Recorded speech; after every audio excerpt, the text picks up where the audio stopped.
बिस्मिल्लाहिर्रहमानिर्रहीम। अस्सलाम वालेकुम नाज़रीन, मैं हूँ महरीन सब्तैन और ये मेरा यूट्यूब चैनल। नाज़रीन, एक ऐसी फ़िल्म जो है, एक ऐसी फ़िल्म की स्टोरी जो आने वाले दिन में रिलीज़ होने वाली है। ग़ालिबन 1 हफ़्ते का टाइम ही रह गया है। इस फ़िल्म के अंदर एक ऐसी मंज़रकशी की गई है और जिस तरह से इसकी फ़िल्माइज़ेशन की गई है, जिस तरह से इसको तैयार किया गया है और जितना एक आप कहिए कि सेंसेशनलाइज़ किया गया है कुछ चीज़ों को, ये बहुत ही अलार्मिंग है और इसलिए भी अलार्मिंग है कि ये हमारे हमसाये में तो ये फ़िल्म बन रही है, भारत में ये फ़िल्म बन रही है। द केराला स्टेट के नाम से ये एक वीडियो है, द केराला स्टोरी। और इस वीडियो में जिस तरह से मुसलमानों को पोर्ट्रे किया गया है, बड़ा ही दुःख और तकलीफ़ हुई इस वजह से कि ये पाकिस्तान जब बना इस्लाम के नाम पे बना, तो ये कहा गया था कि क्या हासिल हुआ आपको इस्लाम के नाम पे? ये हासिल हुआ जो हम इस वक़्त देख रहे हैं कि वहाँ पर जो मुसलमान इस वक़्त तकलीफ़ का शिकार हैं। मैं हर एक की बात नहीं करूँगी।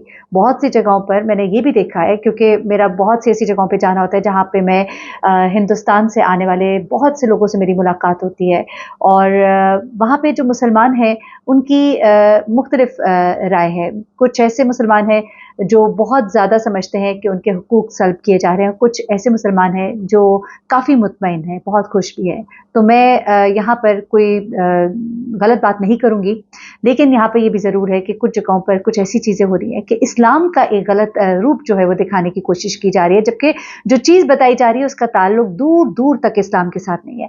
आप जब ये फ़िल्म देखेंगे ना, इसके जब आप डायलॉग सुनेंगे, तो डायलॉग्स बड़े स्ट्रॉन्ग हैं। इसकी स्टोरी बहुत ही स्ट्रॉन्ग है और इसमें जिस तरह से एक मुसलमान लड़की को दिखाया जाता है जो अपनी साथी जो फेलोज़ हैं उनको इस्लाम का जो चेहरा दिखा रही है और जिस तरह उनको मोटिवेट कर रही है और बता रही है कि इस्लाम कितना प्यारा दीन है, तो वो बड़ा ज़बरदस्त डायलॉग्स हैं, वो बड़ी ज़बरदस्त एक पिक्चराइज़ेशन है जिसको देखकर आप बड़ा इम्प्रेस होते हैं। और फिर उस फ़िल्म को जैसे-जैसे आगे बढ़ती है तो आप देखेंगे कि उस फ़िल्म के अंदर ऐसे टर्निंग पॉइंट्स आते हैं कि वही इस्लाम, वही दीन जो आपको बहुत खूबसूरत करके दिखाया जाता है, बड़ा स्ट्रॉन्ग करके, जुमले बड़े स्ट्रॉन्ग हैं। मैं भी आपको सुनवाती हूँ आगे, इसका ट्रेलर भी रिलीज़ हुआ है, वो भी आपको सुनवाती हूँ और दिखाती हूँ। लेकिन आहिस्ता-आहिस्ता जैसे स्टोरी आगे बढ़ती है तो इसको एक बड़े ही खतरनाक मिशन के साथ जोड़ दिया जाता है। ना सिर्फ ये कि इसको एक बड़े खतरनाक मिशन के साथ जोड़ा जाता है, बल्कि इस मूवी को प्रोड्यूस करने वाले जो प्रोड्यूसर्स हैं, डायरेक्टर्स हैं, राइटर्स हैं, उनका ये क्लेम है कि ये बिल्कुल एक सच्ची स्टोरी है और केराला के अंदर 32,000 लड़कियों के साथ, इससे भी ज़ायद लड़कियों के साथ ये सब कुछ हो चुका है। उनके बकौल लड़कियों को पहले मुसलमान करने की कोशिश की जाती है, उनको इस्लाम की तरफ लाने की कोशिश की जाती है।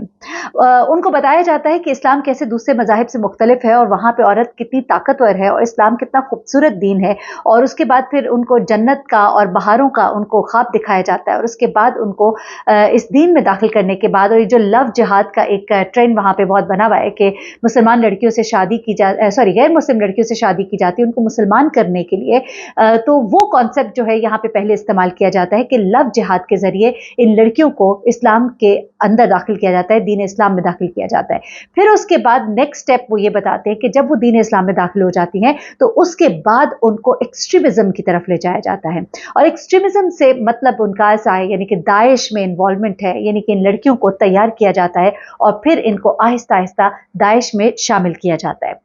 अब मैं आपको कुछ फैक्ट्स बताऊंगी क्योंकि ये बात किसी हद तक अगर देखा जाए तो कुछ ऐसी चीज़ें सामने आई। बहुत से ममालिक से ख़वातीन जो हैं अपना मुल्क छोड़ के, अपनी फैमिलीज़ छोड़कर दाइश में उन्होंने शमूलियत इख्तियार की। मैं गलत नहीं बोलूँगी क्योंकि मैंने ऐसी बहुत सी स्टोरीज़ सुनी। इवन हमारे नेबर्स में जब मैं सेकंड ईयर में पढ़ती थी तो हमारे नेबर्स में एक बड़ी वेल ऑफ फैमिली थी और उनका बेटा जो है बहुत ही बल्कि मॉडर्न फैमिली थी। उनका बेटा जो है वो हम देख रहे थे कि आहिस्ता-आहिस्ता वो दीन की तरफ बहुत राग़िब हो रहा था। देखिए, मेरा मतलब कोई नेगेटिविटी फैलाना नहीं है, लेकिन मैं बता रही हूँ कि ये एक गलत कॉन्सेप्ट को इस्लाम के साथ जोड़ रहे हैं। अच्छा, वो बच्चा जो है आहिस्ता-आहिस्ता वो बहुत ज़्यादा उसने मस्जिद जाना, नमाज़ पढ़नी और उसके बाद वो आहिस्ता-आहिस्ता इतना एक्सट्रीमिज़्म की तरफ गया कि वो घर छोड़ के भाग गया। वो जब घर छोड़ के भाग गया, उसकी माँ बहुत परेशान हुई और दीवाना वार कभी इधर ढूँढे उसको, कभी उधर ढूँढे और आखिरकार ये बच्चा जो है उनको एक दूर-दराज़ इलाके के मदरसे से मिला और बाद में जो तहकीकात हुई इसमें पता लगा कि ये बच्चे जो हैं हैं ये आगे कुछ ख़ास तंजीमों के साथ जाके शामिल हो जाते हैं और कुछ ख़ास मकासद के लिए इनको इस्तेमाल किया जाता है। और यकीन मानिए उन तंजीमों का ताल्लुक जो है, इनका फेस जो है वो इस्लाम का दिखाया जाता है, लेकिन अंदर खाते मामला जो है वो बड़े मुख्तलिफ हैं।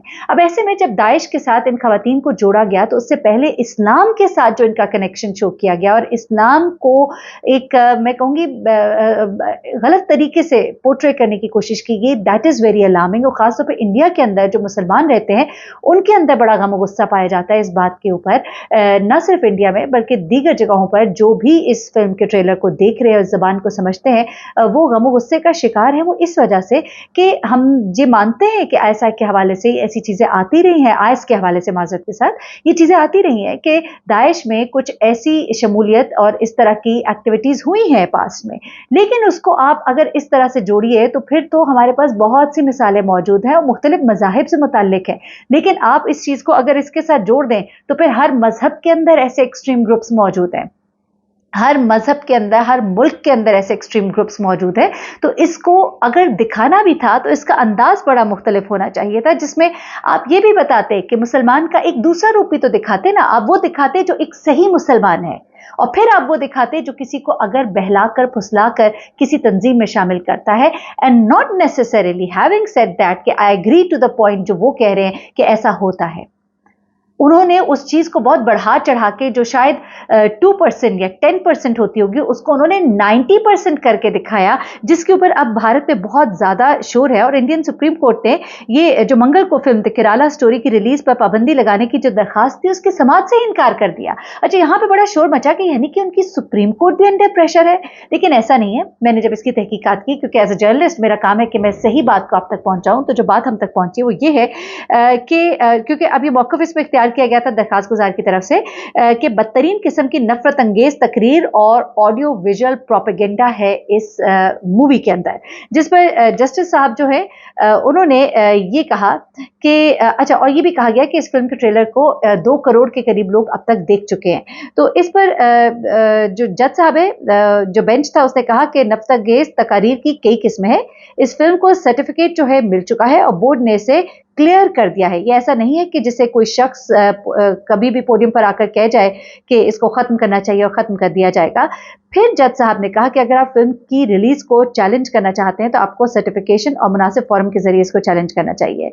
और उन्होंने ये भी कहा कि पहले आपको हाई कोर्ट से रुजू करना चाहिए। तो इस पर वकील साहब ने ये कहा कि चूँकि फिल्म की रिलीज़ का वक्त बहुत करीब है, अगर हम हाई कोर्ट में जाते और मामला तूल पकड़ता तो फिर ये फिल्म जुमे को रिलीज़ हो जाती, और इस वजह से हम चाहते थे कि मामला जो है इसको जल्दी टेकअप किया जाए और इसको रिजॉल्व किया जाए। लेकिन इस पर जस्टिस साहब ने कहा कि ऐसा नहीं हो सकता, आपको इसके लिए पहले हाई कोर्ट ही जाना होगा।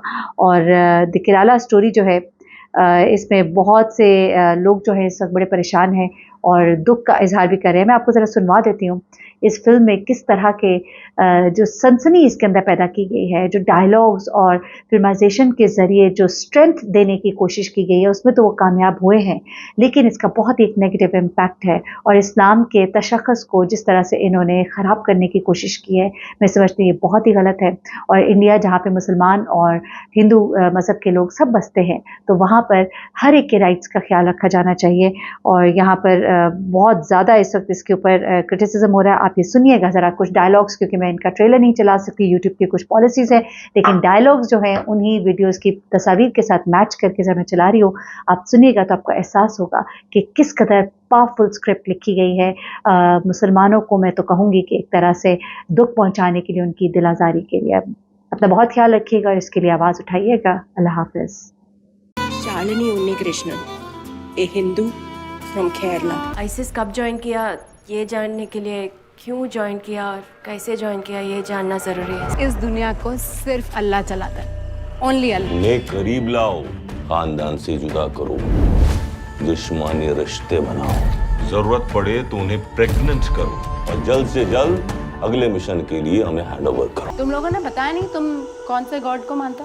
I think Shiva is a big God. जो गॉड अपनी वाइफ के मरने पे ऐसे कॉमन मैन की तरह रोता हो, वो गॉड कैसे हो सकता है? हिजाब पहनी एक भी लड़की के साथ ना ही कभी रेप होता है, ना ही कभी कोई उन्हें छेड़ता है, because Allah always protects us. Are you trying to say only Allah protect? क्या आपको अपना शौहर कबूल है? कबूल है। This is a global agenda. हमारे एक्स चीफ मिनिस्टर ने बोला है कि अगले 20 साल में केरला इस्लामिक स्टेट बन जाएगा। एक सनसनीखेज घटना ने केरला की रूह तक को हिला दिया है।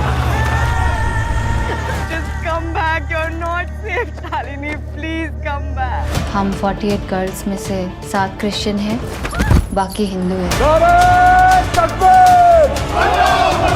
मैं अकेली नहीं हूँ इस खेल में। मेरे जैसे हजारों लड़कियां हैं जो अपने घर से भागकर इस रेगिस्तान में दफन हो चुकी है।